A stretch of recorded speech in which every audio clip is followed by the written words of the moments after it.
Sebuah pengunduran diri yang mengejutkan datang dari pucuk pimpinan intelijen militer Indonesia.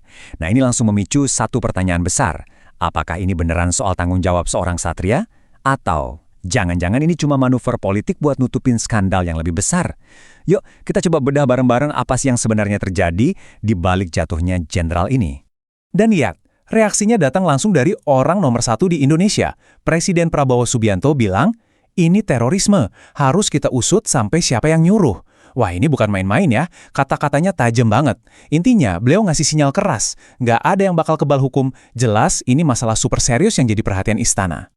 Jadi, kita balik lagi ke pertanyaan utamanya kan, mundurnya jenderal ini tuh artinya apa sih? Apakah ini tanda kemajuan, sebuah akuntabilitas baru di tubuh militer, atau ini cuma cara pinter-pinter aja buat ngelindungin institusi dari skandal yang bisa meledak lebih besar? Nah, ada beberapa cara pandang soal ini dan kita bakal lihat semuanya. Oke, kita mulai dari awal. Fokus pertama kita adalah soal mundurnya Letnan Jenderal Yudi Abrimantio. Ini adalah akhir yang dramatis dari sebuah karir militer yang bisa dibilang cemerlang.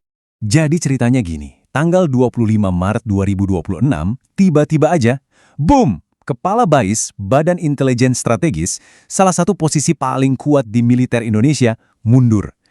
Ini benar-benar tanpa angin tanpa hujan loh, bukan karena pensiun, tapi karena ada skandal besar yang mengguncang institusinya. Jujur langkah kayak gini tuh langka banget, dan langsung jadi headline di mana-mana. Coba kita lihat deh perjalanan karirnya. Letjen Yudi Abrimantio ini bukan orang sembarangan. Lulusan Akmil 89, karirnya dimulai di pasukan elit Kopassus. Dari sana dia terus naik daun di dunia intelijen yang ya kita tahulah penuh rahasia dan strategi. Puncaknya yaitu jadi kepala BAIS. Tapi ironis banget kan, karir yang dia bangun puluhan tahun, runtuh cuma dalam waktu 2 tahun setelah dia pegang jabatan puncak itu.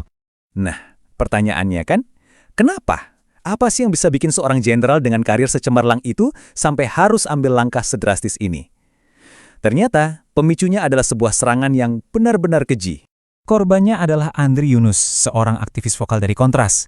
Dia disiram air geras, bayangin. Nggak lama setelah dia ngomongin isu remilitarisme di sebuah podcast. Tapi yang bikin geger itu ini, pelakunya. Puspom TNI ternyata menangkap 4 prajurit. Dan tebak mereka dari mana?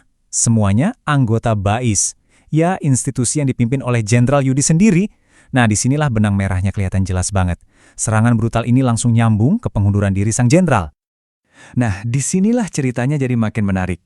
Mundurnya sang jenderal ini ternyata ditafsirkan dengan cara yang beda-beda banget. Ada setidaknya 3 interpretasi yang saling bertentangan. Yuk, kita lihat satu persatu.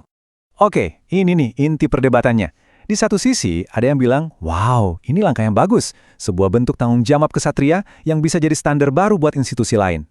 Kalau anak buah salah, pimpinan mundur. Keren. Tapi, ada sisi lain. Analis militer kayak Slamet Ginting melihatnya beda. Menurut dia, ini tuh manajemen krisis klasik. Tujuannya apa? Ya buat mensterilkan organisasi.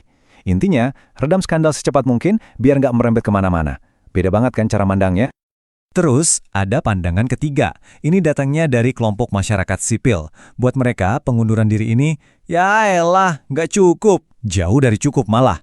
Koalisi masyarakat sipil atau TAUT bilang mundur doang bukan solusi. Mereka nggak mau cuma ada satu pimpinan yang seolah-olah pasang badan buat nutupin masalah yang akarnya mungkin lebih dalam. Jadi, tuntutan utama mereka tuh jelas banget. Jangan berhenti di prajurit yang nyerang di lapangan. Jangan juga berhenti di jenderal yang mundur. Pertanyaan terbesarnya adalah, siapa yang nyuruh? Siapa aktor intelektual di baliknya? Nah, mereka menuntut negara untuk ngebongkar habis-habisan rantai komando di balik serangan ini. Jadi, dengan mundurnya Jenderal Yudi, apakah ceritanya selesai? Tentu enggak, justru sebaliknya. Ini baru awal dari babak baru. Babak yang penuh tanda tanya, ketidakpastian, dan pastinya ada perebutan pengaruh di belakang panggung. Coba deh bayangin, kursi pimpinan di Badan Intelijen Militer paling penting se-Indonesia sekarang kosong. Ini jelas menciptakan power vacuum, kekosongan kekuasaan. Dan ini risikonya besar. Kenapa? Karena siapapun yang nanti duduk di kursi itu, dia nggak cuma bakal nentuin arah BAIS ke depan, tapi juga bakal menentukan nasib kasus ini. Bakal diungkap tuntas atau ya gitu deh. Dan tentu saja bursa calon pengganti langsung panas. Ada beberapa nama besar yang muncul. Pertama ada Maijen Robi Herbawan yang disebut-sebut sebagai calon kuat karena pernah jadi ajudan Presiden Prabowo. Lalu ada Maijen Bosko Hayunanto. Ini kandidat internal, wakilnya Jenderal Yudi. Kalau dia yang naik artinya ada jaminan stabilitas. Terus ada juga Maijen Dedi Suryadi, Pangdam Jaya yang punya latar belakang Kopassus kuat dan juga pernah jadi ajudan Presiden sebelumnya. Nah, pilihan di antara 3 nama ini bakal sangat menentukan BISS mau dibawa ke arah mana. Jadi pada akhirnya kita kembali lagi ke pertanyaan awal kan, apakah dengan adanya pemimpin baru nanti, seluruh rantai komando di balik serangan ini bakal benar-benar terungkap sampai ke akar-akarnya? Atau jangan-jangan pergantian ini cuma jadi cara elegan untuk menutup buku kasus lama dan memulai babak baru seolah-olah nggak ada apa-apa? Jawabannya jujur masih menggantung di udara, dan ini akan jadi ujian sesungguhnya bagi wajah keadilan di Indonesia.